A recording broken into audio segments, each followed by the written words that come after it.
Bom, temos agora 45 minutos de estudo bíblico. Convicções fortes, famílias fortes. Abra sua Bíblia, por favor, no livro de Atos dos Apóstolos, capítulo 24, versículos 22 a 25. Vamos falar também de doutrinas para as famílias. Temos agora 45 minutos que nos aquietamos, relaxamos no nosso lugar para ouvir a voz do Espírito Santo. Eu quero que você ame a Bíblia. Nenhum membro da nossa igreja pode olhar a Bíblia e dizer: esse é o mistério. Nós somos uma igreja que revela os mistérios de Deus. Diz assim a Bíblia: então Félix, conhecendo mais acuradamente as coisas com respeito ao caminho, adiou a causa, dizendo: quando descer o comandante Lísias, tomarei inteiro conhecimento do vosso caso. E mandou ao centurião que conservasse a Paulo detido, tratando com indulgência e não impedindo que os seus próprios o servissem. Passados alguns dias, vindo Félix com Drusila, sua mulher, que era judia, mandou chamar Paulo e passou a ouvi-lo a respeito da fé em Cristo Jesus. Dissertando ele acerca da justiça, do domínio próprio, do juízo vindouro, ficou Félix, o governador, amedrontado e disse: por agora podes retirar-te, quando eu tiver vagar, chamar-te-ei. Que esta palavra abençoe todos os corações. Vamos orar ao Senhor. É tempo de ouvir Deus falar. Oremos.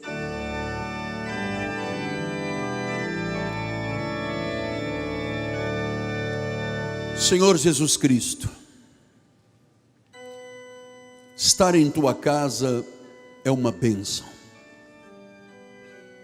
mas ser parte da família de Deus, pertencer à igreja de Jesus, é a maior bênção, é a maior honra que o Senhor poderia nos conceder. Sabemos que ninguém pode vir a ti se o Pai não o trouxer.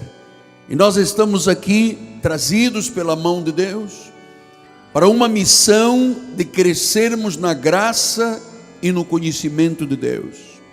Por isso, Pai, fala-nos esta manhã, revela-te à igreja, revela-te às famílias, mas usa-me. Estou aqui com simplicidade, com mansidão, com equilíbrio, com sabedoria, para instruir a tua igreja, o teu rebanho, o teu povo. Eu sou o bispo constituído por ti para esta missão de levar graça sobre graça a todos. Em nome de Jesus, a minha oração é com fé, e todo o povo de Deus diga amém, amém e amém. Muito obrigado, bispo.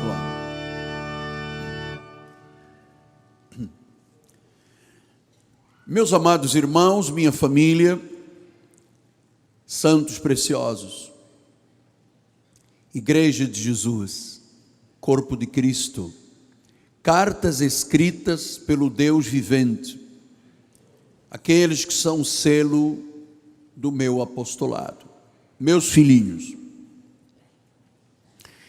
Este encontro do apóstolo São Paulo com um governador, cujo nome era Félix, e a sua esposa Drusila, na realidade foi o cumprimento de uma profecia na vida de Paulo.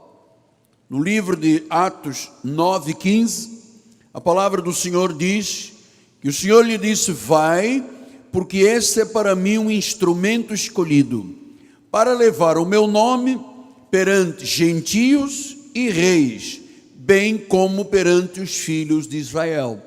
Então Paulo teve 3 momentos ministeriais muito importantes. Ele falou a gentios, ele falou a reis e ele falou aos israelitas, aos judeus. E este encontro com o governador Félix foi o cumprimento desta profecia, uma oportunidade que Paulo estava tendo de levar o nome de Jesus a um governador e a sua esposa.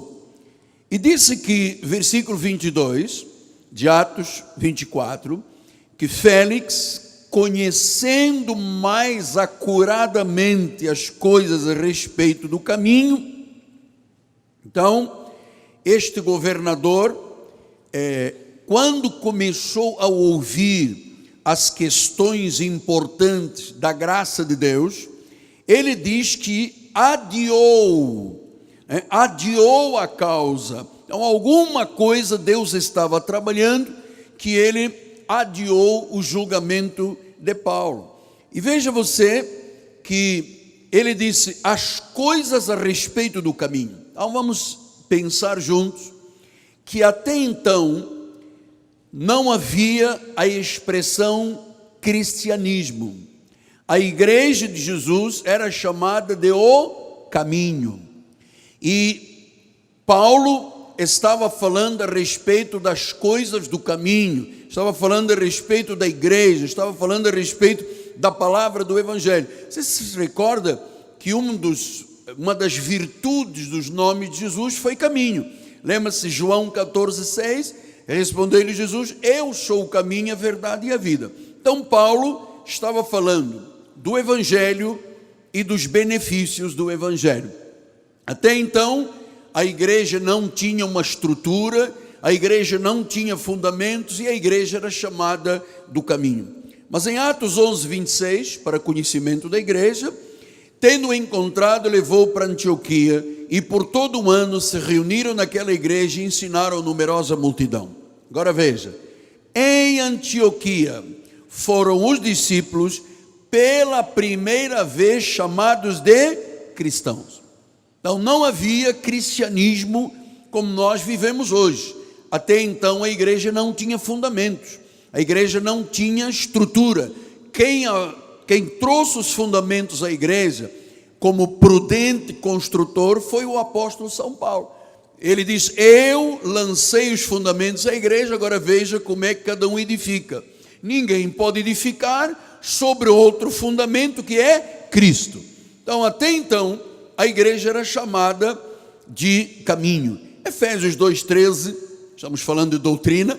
Mas agora em Cristo Jesus, vós que antes estáveis longe, portanto, até Deus nos aproximar, cada um de nós estava num caminho. Eu era católico, nós temos pessoas aqui que eram espiritistas, ocultistas, pessoas que não tinham religião, cada um andava no seu caminho. A Bíblia diz que estávamos longe. Olha, amados, eu conheço isto na minha carne. Eu fui católico, apostólico, romano 21 anos. Eu estava apenas num caminho. Eu não tinha fundamentos, eu não tinha estrutura, eu estava longe na realidade de Deus, como todo idólatra está muito longe de Deus. Mas a Bíblia diz que nós fomos aproximados pelo sangue. Então, esta aproximação é que fez de nós sermos o quê? Cristãos salvos. Diz em Hebreus 7:25, por isso também pode salvar totalmente os que por ele se chegam a Deus, vivendo e interceder por eles. Então diz que quando Jesus atrai, Jesus salva totalmente. É muito importante você saber doutrina para a sua família, porque a tradição da lei diz que Jesus não salva totalmente. Jesus salva 50%. Depois o homem passa pelas águas, depois vai para a escola bíblica, vai para a escola de catecúmenos, depois ele tem um progresso, depois passa por isso, passa por aquilo. Amado, isso tudo não é parte do cristianismo. Quem nos salvou totalmente foi Jesus. Ele não salvou uma parte, um percentual, para eu completar a obra. A obra de Jesus foi completa. Hebreus 10:19, tendo, pois, irmãos, intrepidez para entrar no Santo dos Santos pelo sangue de Jesus. Quer dizer que pelo sangue eu posso hoje ter intimidade com Deus. E você sabe quando é que alguém tem intimidade com Deus? Quando ela pode dizer com convicção: Abba, Pai. Sabe o que quer dizer Abba, Pai do hebraico? Paizinho, Pai querido. Significa então que Paulo estava pregando a respeito de questões importantes do Evangelho. E diz o capítulo 24, versículo 25, dissertando acerca da justiça, do domínio próprio, do juízo vindouro, ficou Félix amedrontado e disse: podes retirar-te. Quando eu estiver vagar, eu vou te chamar-te-ei. Então, muito interessante, quando uma pessoa é para a salvação e quando ela é semente da perdição. Você veja, Jesus diz: as minhas ovelhas ouvem a minha voz e me seguem. Veja, Paulo estava pregando a um governador no cumprimento de uma profecia e ele começou a falar de justiça. Porque Félix ficou tão amedrontado, apóstolo? Porque o caráter de Félix, quando foi confrontado com as verdades do Evangelho, teve um caráter negativo. Ele era um filho da perdição. Então, Paulo pregou sobre justiça. Félix não era um homem justo. Félix escravizava as pessoas. Félix tinha uma atitude de vilania.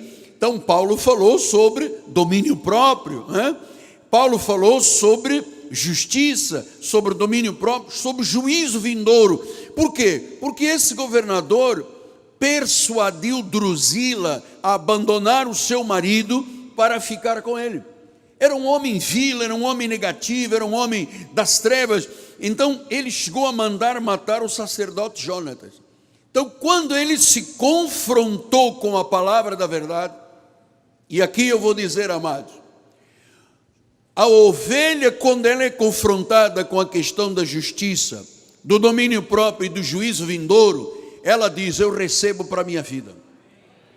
O filho da perdição não, ele tropeça na palavra, tanto que Félix ficou amedrontado e ele disse: Paulo, retira-te, porque você está tocando nas feridas da minha vida, você está tocando em áreas da minha vida muito problemáticas. Você sabe que só a palavra de Deus pode fazer isso? Em Hebreus 4:12 diz que a palavra de Deus é viva, é eficaz, é mais cortante de qualquer espada de dois gumes, penetra até o ponto de dividir a alma e espírito, juntas e medulas, e ela é apta para discernir os pensamentos e os propósitos do coração. Amado, ninguém consegue mergulhar no coração de ninguém, só a palavra de Deus. Então ele falou justiça, domínio próprio, juízo vindouro, e este homem, que era um filho das trevas, disse: não, retira-te, quando eu tiver tempo vou te chamar. Você sabe que ele se achava um grande senhor, na realidade ele era um grande pecador, porque Deus estava lhe concedendo o grande dia, o dia oportuno. Veja que em 2 Coríntios 6:2 diz que, porque ele diz: eu te ouvi, no tempo da oportunidade e te socorri no dia da salvação. Eis agora o tempo sobremodo oportuno, eis agora o dia da salvação. Se ele fosse uma ovelha, ele teria dito: eu recebo a palavra, eu me arrependo, eu me reconcilio com Deus. Mas ele era um filho da perdição. Você sabe, muitas vezes a pessoa diz: não, quando eu for mais velho, quando eu me aposentar, quando eu deixar de fumar, Amado, o tempo é hoje. Nenhum de nós tem a certeza do dia de amanhã. Nós já tivemos aqui uma senhora, uma serva, sabe, aquelas apaixonadas por Jesus, e no meio do louvor, sentou-se ali e passou para a eternidade. Portanto, quando Deus faz uma obra, Ele não está esperando que você fique perfeito, livre disto, livre daquilo, não fumo, não bebo, não bailo, não danço, não pinto, para depois receber Jesus. Jesus disse: vinde a mim, todos vós estáis cansados e sobrecarregados, eu vos aliviarei. Tomai sobre vós o meu jugo, o meu fardo é leve, o meu jugo é suave. Ele disse: se você faz isso no tempo oportuno, e amado, o tempo oportuno não é amanhã, não é depois, não é quando você se casar, não é quando terminar a tua empresa, não é quando você fizer aquele negócio, não é quando você não fumar ou beber, é hoje. Deus hoje está falando, é o tempo oportuno. Ele está chamando vidas ao juízo, ao domínio próprio e à eternidade, meu amado. Portanto, quando se ouve a voz de Deus, não se pode procrastinar. O Filho de Deus não procrastina. A ovelha de Jesus não resiste. Jesus disse: vós não credes, porque não sois minhas ovelhas. As minhas ovelhas ouvem a minha voz e me seguem. Eu lhes darei vida eterna, jamais perecerão, e ninguém as arrebatará da minha mão. Ele salva totalmente. Tenha garantia disto e tenha certeza disso, em nome de Jesus. Então, ele disse: retira-te. Quando eu tiver tempo, eu vou te chamar. Você sabe que às vezes é tarde demais. Olha, eu tenho experiência nessa área. São 42 anos de pregador, 38 anos e meio de pastor consagrado. Eu ouvi muita gente dizer: olha, eu trago a minha mulher à igreja, mas eu não entro. Um dia eu vou entrar. E depois não entraram. O tempo de Deus é hoje, amado. Se Deus falar ao seu coração algo, não endureça o seu coração. Não resista, não ponha o pé atrás, não diga amanhã, quando eu não fumar mais, venha com o cigarro, com a droga, com a bebida, com o pecado. O sangue de Jesus te lava totalmente, amado. Você pode ter chegado aqui como carmesim vermelho. Oh Deus, tu lavas no sangue e a pessoa se torna mais alva do que a neve, amado. Diga glória a Deus. Então, faltou a decisão. Félix e Drusila viviam um grande conflito de vida. Você sabe por quê? Porque Félix era um incrédulo e Drusila era uma judia. Você sabe que luz não se mistura com trevas? Olha, nós temos gente aqui que um dia e quer realizar o fato de construir uma família. Vou lhe dizer uma coisa: o servo de Deus e a serva de Deus não podem se iludir de que, eu vou me casar porque ele tem casa ou porque ela ganha um salário alto. Não faça isso.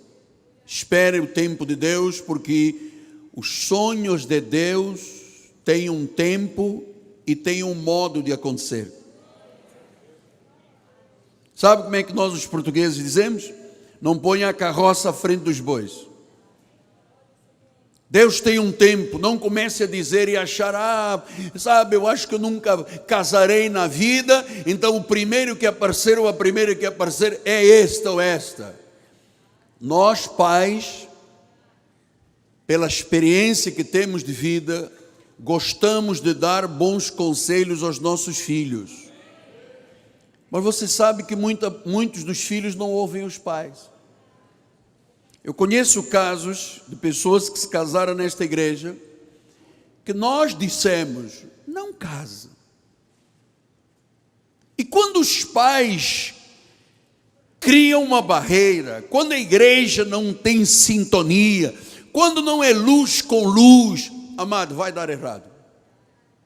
Eu conheço gente com 6, 7 meses de casado, o indivíduo já está dizendo: eu sou infeliz, já está dormindo no sofá. Olha que não há coisa mais indigna numa relação, e eu vou ensinar hoje sobre estas questões, do que se tentar resolver uma questão indo o marido para o sofá e a esposa no quarto dormindo sozinha. Não existe isso aqui. Então nós damos muitos conselhos, amado: não case, não serve, esse rapaz não é bom, não tem futuro, essa moça não tem testemunho. Mas as pessoas, quando estão apaixonadas, elas ficam cegas. Você não sabe que paixão cega? Paixão dura 2 anos, amado. Aquela coisa destemperada, isso dura 2 anos, depois entra o dia a dia. Eu vou lhe dizer, eu conheço casos de pessoas recém-casadas, que casaram com mulheres bonitas, com boas famílias.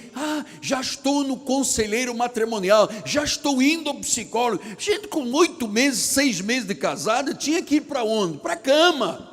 Não, está indo para o psicólogo. Olha, um indivíduo com 6 meses de casado indo ao psicólogo é doente, cara. Bom, vamos nós que somos adultos, não tem criança aqui dentro da igreja e ninguém nos ouve criança. O indivíduo com 6 meses de casado só pensa naquilo, né?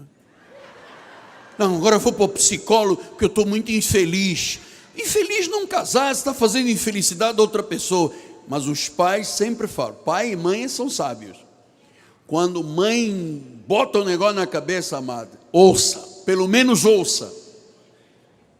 Ouça que pai tem sempre razão, mesmo que você, não, meu pai é quadrado. Ouça o seu pai, ouça a sua mãe. É verdade, olha, quando a coisa não cola, vai dar errado. São aqueles 5 pontos que eu ensino aqui na igreja.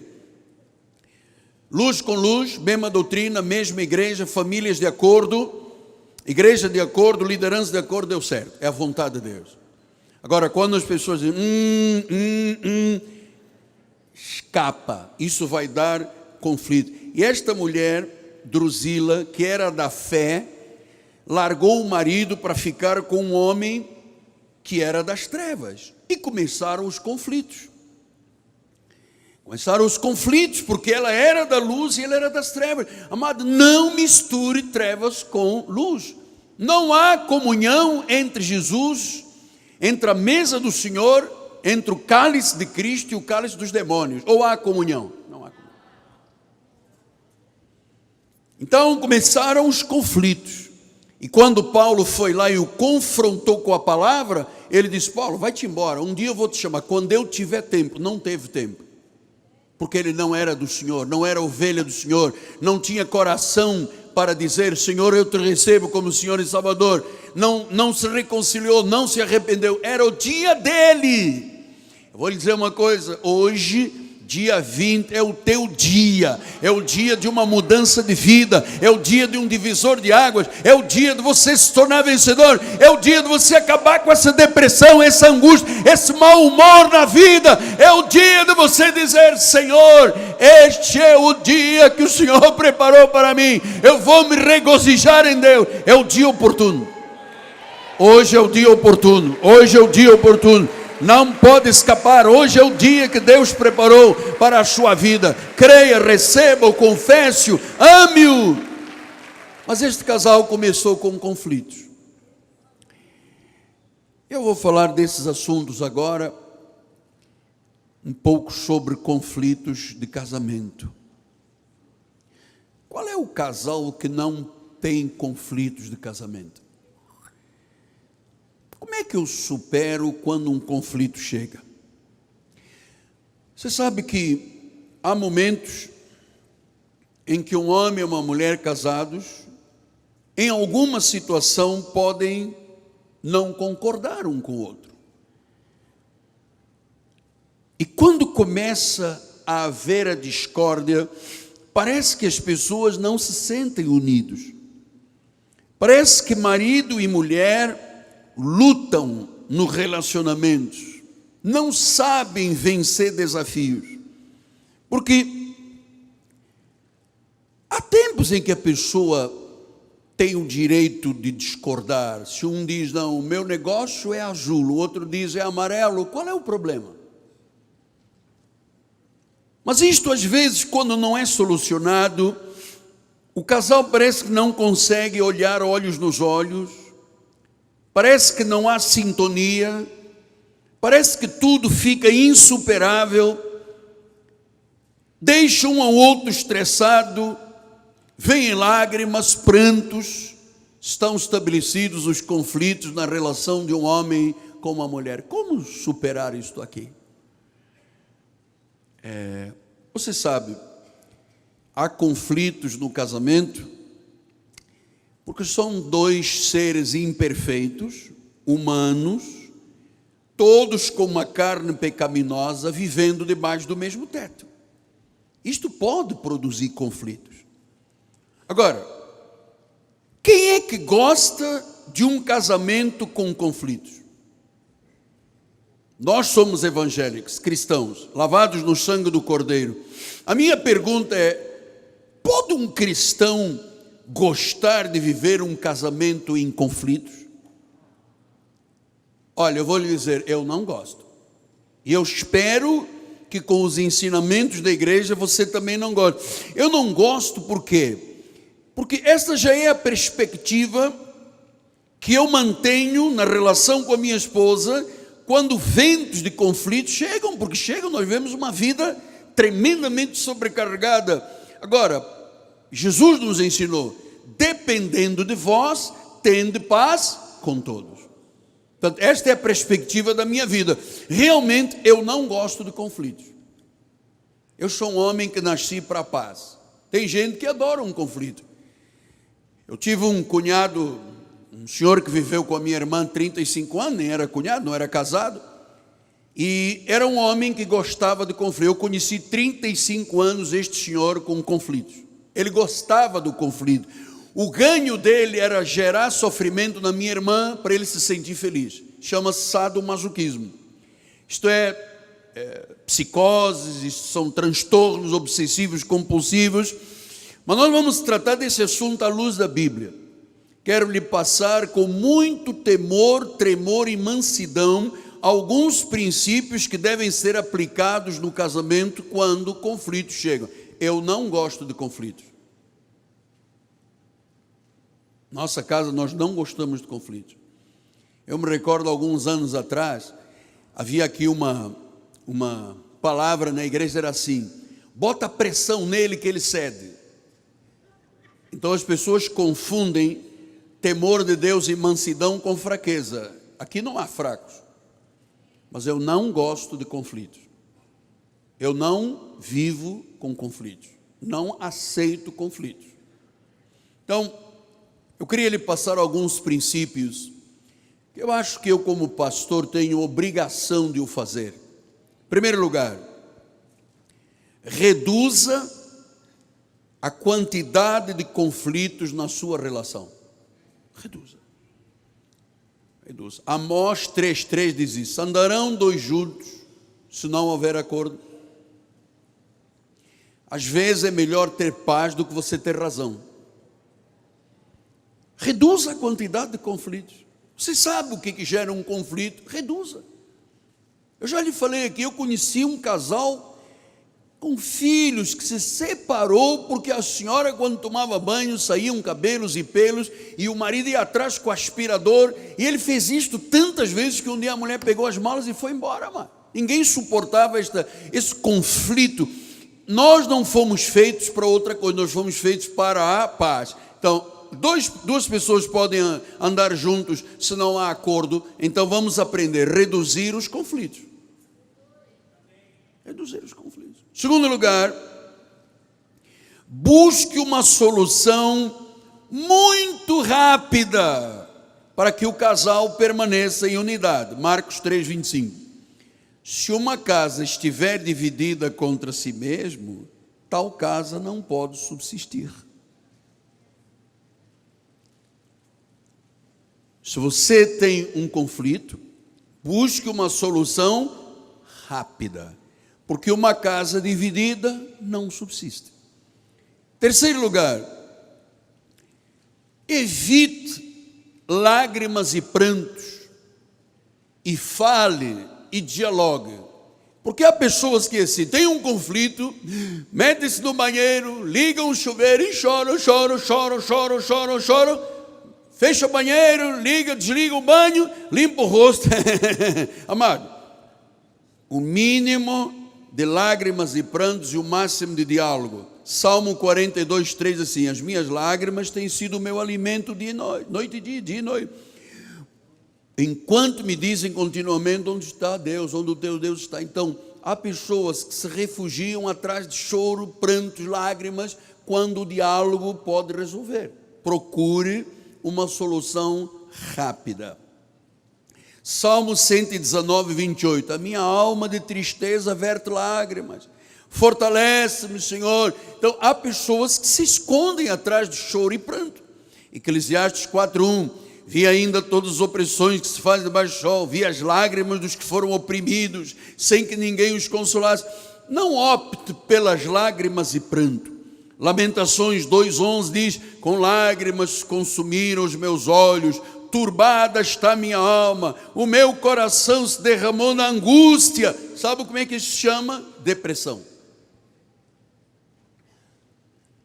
Então, se você reduzir o mínimo dos conflitos, buscar soluções rápidas, evitar se esconder atrás de lágrimas e pranto, estas atitudes vão lhe ajudar a lidar com conflitos de maneira agradável ao Senhor. Conflitos sempre existirão, sempre. Então, eu quero agora lhe passar o que eu chamo de um verdadeiro manifesto conjugal. Quando houver conflitos no casamento, você precisa de resolver os conflitos. Ah, mas dois bicudos. Amado, nós não somos bicudos, nós somos ovelhas.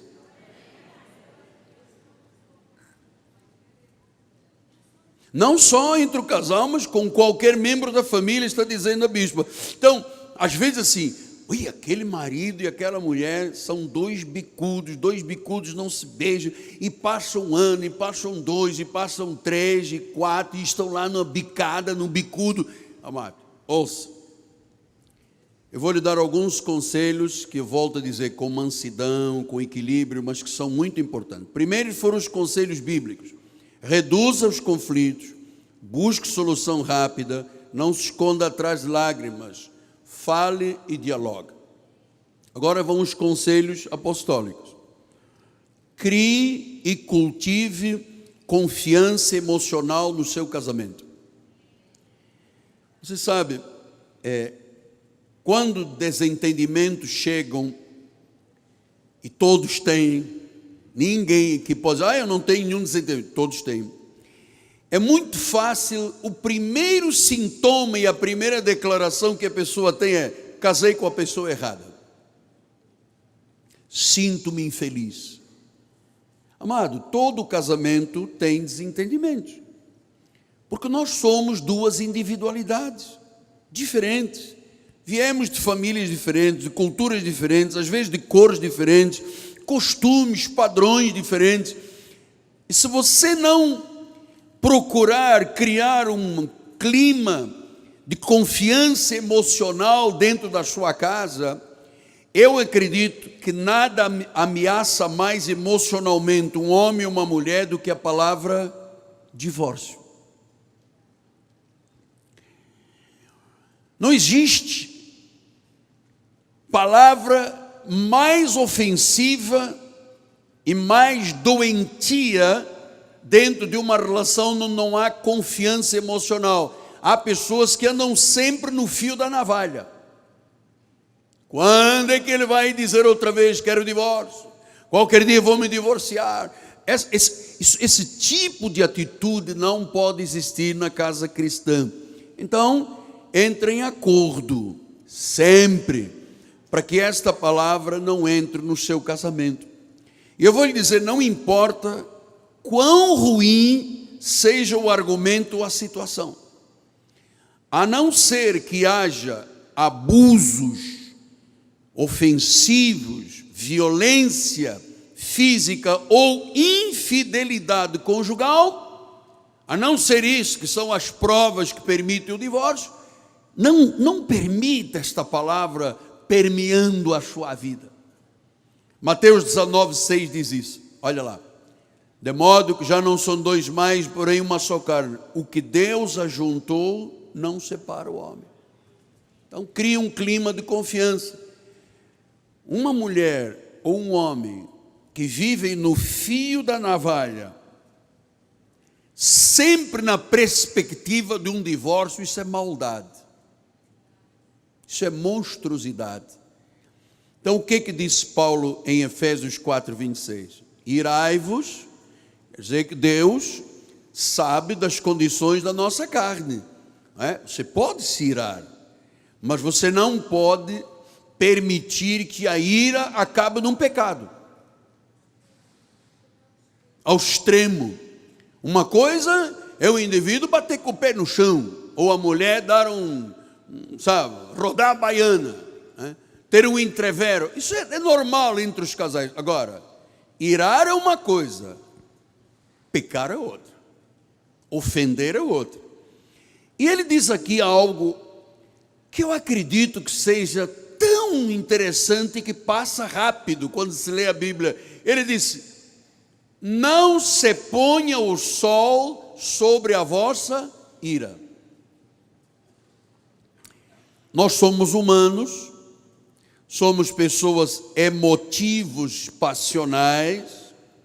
Portanto, na nossa humanidade, nós podemos experimentar a ira, a raiva. A Bíblia diz: irai-vos. Quer dizer que é possível um momento em que a pessoa se ira, tem raiva. Agora, ele diz: irai-vos, mas não pequeis. Então, o que quer dizer irai-vos, mas não pequeis? Não ataque, não machuque. Tiago 1,20 diz isso: porque a ira do homem não produz a justiça de Deus. Olha, eu vou dizer um negócio: há pessoas que convivem com essa situação de ira dentro de casa por longos períodos. E mais, não deixe o tempo aprofundar a sua ira, não deixe o tempo aprofundar a raiva, porque isso vai gerar outras consequências, vai gerar amargura, ressentimentos. E agora, atenção senhores, nós temos aqui vários psicólogos e psicanalistas. Isto abre feridas emocionais profundas. Estou falando verdade ou não, doutoras? Doutoras que estão aqui na igreja hoje, estou falando a verdade. Às vezes são feridas crônicas, emocionais. Pastor, então o que é que eu devo fazer? Eu sou homem de Deus, sou uma mulher de Deus. Crie um diálogo transparente dentro de casa. Você sabe por quê? Porque senão você vai dar lugar ao diabo. Não é isso que diz a palavra do Senhor? Vamos lá voltar em Efésios 4, 26. Efésios 4. Tem o 27 já, bispo? Só para já entrarmos nessa questão que eu acho fundamental. Efésios 4, 27. Irai-vos, não pequeis, não se ponha o sol sobre a vossa ira. Tem o 27. Quer dizer que se eu deixo o sol se pôr sobre a minha ira, eu estou dando lugar a quem? Ao diabo. Depois não pense você que é ir para uma terapia de casais que resolve. Isso se resolve em casa. Então você ouça. Se a Bíblia diz que não deixe o sol se pôr sobre a ira, não deixe que a ira se aprofunde, que gera amargura, ressentimentos e abra feridas emocionais, quem é que está por trás de tudo isso? Porque ele diz: nem deis lugar ao diabo. Disse Paulo em 2 Coríntios 2,11: para que Satanás, o adversário, o inimigo sujo, o acusador, o maculador, não alcance vantagens sobre vós, pois não lhe ignoramos os desígnios. Então, quer dizer que Satanás tem desígnios? Tem desígnios. Ele veio para matar, roubar e destruir. Se ele puder te separar, se ele puder rachar as nossas famílias, se ele puder destruir as emoções, essa é a arma dele. É a mentira e o engano. Então ele disse: olha, para que Satanás não alcance vantagem. Então eu volto a contar aquilo que eu disse no início do culto. Quando um crente, uma pessoa se converte, ela fica pura, santa, justa, justificada, e sabe, a vida muda, o coração muda, a mente muda. Puxa, quem nos conheceu lá atrás e nos conhece hoje, disse: este homem mudou, esta mulher mudou da água para o vinho. É uma mudança radical. Quem está em Cristo é uma nova criatura. As coisas velhas passaram, eis que tudo se fez novo. Mas às vezes nós ficamos muito bobos. Uma coisa é o crente bom, outra coisa é o crente bobo. Então, às vezes, nós, em vez de lidarmos com as questões da vida com a Bíblia, nós vamos lidando com as questões da vida, dando lugar ao diabo. E uma das formas de dar lugar ao diabo, e não se esqueça, ele tem desígnios. Todas as vezes que eu me ajoelho em casa, a primeira coisa que eu faço, eu anulo todos os intentos e decretos, tudo aquilo que o inferno hoje diz, é contra o Miguel Ângelo, contra a família dele, contra a igreja que ele pastoreia. Eu anulo isso aqui, fortalezas, sofismas, altivez, armas forjadas, porque eu sei, eu conheço os desígnios de Satanás. Você sabe que Satanás não te quer aqui na igreja, e se você não vier, você fez a vontade dele, você andou segundo os desígnios dele. Satanás não te quer ver feliz, amado. Satanás não quer você bem com a tua esposa. Ele tem desígnio, ele quer alcançar vantagem. Então, mesmo que os dois não concordem com qualquer situação ou problema, tome uma decisão. Eu vou lhe dar uma palavra muito, muito curadora, saradora e marcante. Antes de você colocar a cabeça no travesseiro, pergunte: está tudo bem? Consigo mesmo, com a patroa, com o patrão? Ou eu estou aqui cheio de raiva e de ira? Ir para a cama é deixar o sol se pôr sobre a ira. Ir para a cama com raiva, você está dando lugar ao diabo, ao inimigo. Ele vai continuar semeando discórdia no coração. E aí muitas vezes dizem assim: olha, minha mulher se deitou e acordou morta. Você já ouviu esta expressão dos portugueses? Olha, o meu marido teve uma briga ontem à noite, apóstolo, mas daquelas tremendas. Aí ele foi, se deitou, brigado e irado. De manhã ele acordou morto. Você sabe por quê? Não tem coração, cérebro, nervos que aguente deitar-se, deixando o sol sobre a ira. Acordou morto são os portugueses que dizem. Nós dizemos: ah, vovó acordou morta. Não acordou, mas na nossa cultura acordou morto. Então, amado, não se deite enquanto você não estiver em acordo com o seu marido e com a sua esposa. Amado, não se deite. Faça bolo de fubá, faça, sei lá, cafezinho com cappuccino, faça alguma coisa, mas sente na cama e diga: vamos ficar bem, porque quem se deita com ira no coração está dando lugar ao diabo, e o diabo tomou vantagem dentro da tua casa. Você sabe por quê? Deus é sábio, porque a raiva e a ira desenterram outros problemas. E enquanto você não dialoga e discute os problemas, não é bom para o coração, não é bom para a mente. Você ir se deitar com raiva ou com ira. Pode ficar zangado, mas não peque. É uma boa recomendação, doutor, não é? É uma boa recomendação. Porque grande parte dos acidentes vasculares cerebrais e infartos se dão de noite. O cara está com vingança. O sangue está a ferver.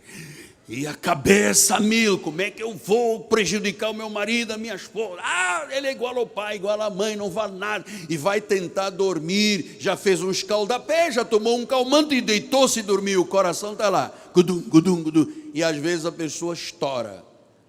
Então, Efésios 4, 26, vamos voltar. Irai-vos, mas não pequeis, dizia o pastor lá na minha terra. Não se ponha o sol sobre a vossa ira. Não se deite nervoso em briga. Não escape para o sofá e tapa a cabeça com aquela colcha antiga e finja que está dormindo, porque não está dormindo, amado. Não está dormindo. Está esperando que o marido vá lá: venha para a cama, minha filha, vem para a cama, meu amor, o teu lugar é do meu lado. E a pessoa fica lá debaixo, fingindo que está ressonando. E não está, meu amor, está com raiva e ira. E Satanás fica no ouvido dele: é isso mesmo, agride, fala mal dela, fala mal dele, ataca, fala do pai e da mãe, que o cara vai dar um salto na cadeira. Isso é tudo desígnio do Satanás. nem deis lugar ao diabo. Provérbios 1:7 diz isso. O temor do Senhor é o princípio do saber. Os loucos desprezam. Então, muitas vezes, em vez da pessoa pecar, dando lugar ao diabo, e agora tenho só 5 minutos, porque eu queria falar deste assunto. O que as pessoas fazem evangélicas? Vem a ira, e as pessoas dizem: eu já sei como é que eu vou derrotar o diabo que está no meu marido, o diabo que está na minha mulher, eu vou jejuar. Então, eu conheço gente jejuando para cair o marido, para cair a esposa, para resolver o problema do diabo. E eu vou lhe dizer uma coisa: jejum é uma prática judia e judaizante, usada pelos judeus quando estão tristes, de luto ou em tempos de guerra. Jejum de deixar de comer. Amado, ouça, o sacrifício de Cristo na cruz do Calvário e a sua ressurreição já consumaram tudo. Você não precisa fazer nada judaizante. João 19:30 diz isso, olha lá. Quando, pois, Jesus tomou o vinagre, disse: está consumado. Inclinando a cabeça, ele disse: o que está consumado. Os americanos dizem: it's done. Os hispânicos dizem: está hecho, está terminado. Então, ele consumou salvação, perdão, santificação. Então, nós não temos que jejuar, porque dizem Lucas 5:33 e 35, disse-lhes eles, os discípulos de João, bem assim como os fariseus, frequentemente jejuam e fazem orações, mas os teus comem e bebem. Quer dizer, a lei estava perguntando à graça: por que os da graça comem e bebem? Comer e beber significa o quê? Repouso, descanso. Estavam no repouso. Mas os teus, nós da lei, estamos jejuando. Então ele diz o seguinte, olha que precioso isso aqui, 34. Jesus, porém, lhe respondeu: podeis fazer jejuar os convidados para o casamento enquanto está com eles o noivo? Dias, não são semanas, meses, dias virão, contudo, em que lhes será tirado o noivo.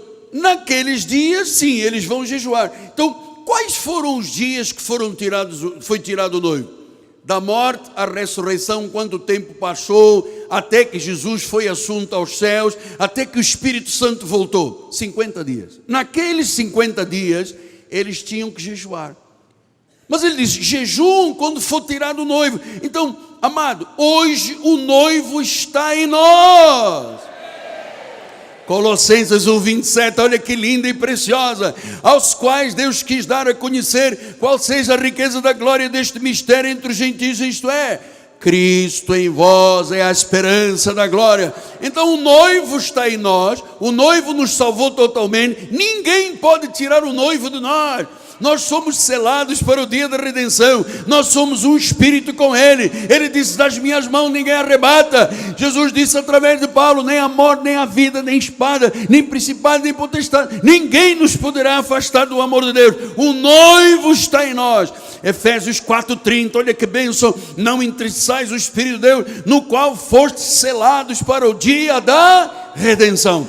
Então, amado, você tem Jesus, o noivo está na tua vida, você é um espírito com Ele, você está sentado juntamente com Ele em lugares celestiais, você tem um chamado a reinar em vida. Então, se eu fui selado, ninguém tirou o noivo de mim.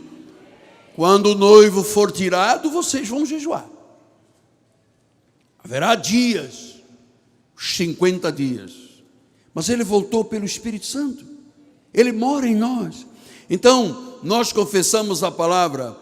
Marcos 2:19 disse: respondeu-lhe Jesus: podem porventura jejuar os convidados para o casamento enquanto o noivo está com eles? Durante o tempo em que estiver presente o noivo, não podem jejuar. Quer dizer que se o noivo está em nós, eu não posso jejuar, senão eu vou dizer: ele não mora em mim, eu sou o templo de nada, o Espírito não mora em mim, e aí sim, aí eu vou lutar com Satanás. Então ele disse: enquanto o noivo estiver, quem tem a certeza da sua salvação lá? o noivo está na tua vida. Ninguém deve nem pode jejuar, não podem jejuar. Atos 23, 12 disse: quando amanheceu, os judeus se reuniram sobre anátema, maldição, e juraram que não haviam de comer nem beber, e iam jejuar enquanto não matassem Paulo. Você vê, os judeus jejuavam para matar. Isso é um ritual que não pode fazer parte de quem é da graça. Se o noivo está com você, se você é salvo, se ele diz tudo foi consumado, acabou. E eu termino em 2 Coríntios 11, 21, ingloriamente o confesso. Agora você vai ver o que Paulo diz. Na Bíblia hispânica, ele disse: para mim, vergüenza. Para mim, vergüenza. Paulo diz: para minha vergonha, eu confesso como se fôramos fracos, mas naquilo em qualquer tenho ousadia, com insensatez o fim também eu a tenho. E ele vai começar a dizer, 22, são hebreus, eu também sou, são israelitas, também sou, são da descendência de Abraão, também eu. São ministros de Cristo, falo como fora de mim, eu ainda mais. Trabalhos, prisões, açoites, sem medida, ninguém quer isso, hein? Só querem jejum, mas ninguém quer levar na cabeça. Prisões, açoites, perigos de morte, muitas vezes, 24, 5 vezes recebi dos judeus uma quarentena de açoites menos um, ou seja, 39 chicotadas 5 vezes, parece até o exército islâmico. 3 vezes fui fustigado com vara, 1 vez fui apedrejado, naufraguei 3 vezes, 1 noite em dia passei na voragem do mar. Jornadas, muitas vezes perigos dos salteadores, perigo entre os patrícios, perigo entre os gentios, na cidade, no deserto, em Jacarepaguá, em perigos do mar, em perigos entre falsos irmãos. Vamos continuar. Trabalhos, fadigas e vigílias. Está aqui. Paulo fazia jejum. Não, olha o que ele diz. Em fome e sede em jejuns. Não era jejum para lutar com o diabo.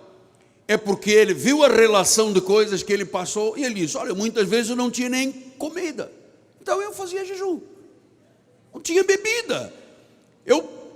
Olha, trabalhos, fadigas, vigílias, chicote, pedrada, fome, sede, muitas vezes em jejuns, frio e nudez. Eu nunca vi ninguém me pedir: apóstolo, ore para que eu fique sem roupa o resto da vida. Ninguém. Por que a lei só quer fazer jejum? Paulo diz: para mim, vergüenza. Ingloriamente eu digo. Muitas vezes eu tive que fazer jejum porque não tinha nem comida nem bebida. Agora, uma coisa é um pacto perfeito, amado. A nossa igreja teve a coragem de, em 1986, tirar aqui da igreja rudimentos. Rudimentos são véus, são escamas, cerilha nos ouvidos. A pessoa não compreende que a obra está completa, perfeita, gloriosa. Eu perguntei esta semana ao líder de uma das grandes igrejas do Brasil: o senhor está defendendo a lei, e como é que fica quando Paulo disse: se vier um de nós, ou um anjo, que prega o evangelho que vai além deste da graça, seja anátema? Ele olhou para mim e disse: Paulo estava com muita raiva. Eu falei: não, Paulo não estava com raiva, não entende nada. Paulo estava com raiva de quem? Ele estava dizendo: além da graça, seja anátema. E eu acho que quem se dedica ao jejum está debaixo de anátema, porque em vez de dar o poder e a autoridade a Deus, está achando que é o seu jejum que vai combater o diabo. Você vai, o diabo se tivesse capacidade para te destruir a mim e você, já teríamos sido destruídos. Mas quem é nascido de Deus, Deus o guarda e o maligno não lhe toca. Diga glória a Deus.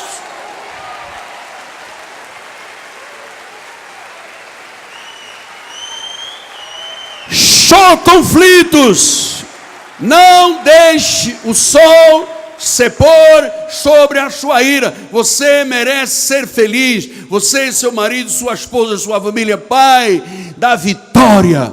que os conflitos caiam por terra, que haja alegria da vida, haja prazer de vida, haja comunhão, haja felicidade em cada casal desta igreja, e enquanto participam desta programação, em nome de Jesus. Toda arma que foi forjada, toda tentativa de vantagem, todo desígnio maligno, estão anulados agora em nome de Jesus.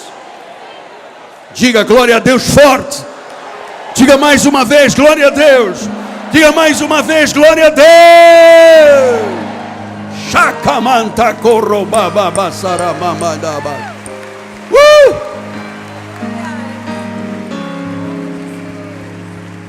Vamos ficar de pé. Glória, Senhor. Aleluias. Levante as suas mãos para os céus. Pai amado e bendito, soberano, nós te louvamos, Pai, porque as nossas famílias vivem em paz, Senhor. Toda fortaleza de discórdia, de ira já foi quebrada nesta manhã, Senhor. Entre pais e filhos, entre esposo e esposa, qualquer familiar, Senhor. Nós te louvamos porque temos crescido, Senhor, na graça e no conhecimento, e temos fortalecido a nossa vida familiar. Pai amado, leva o teu povo em paz. Senhor, dá ordens aos teus anjos que nos guardem, Senhor, porque nós sabemos que grandes coisas tu tens preparado para as nossas famílias, e nós recebemos em nome de Jesus. Saia daqui com um sorriso nos lábios, porque aquilo que te impedia caiu por terra, em nome de Jesus. Graça e paz.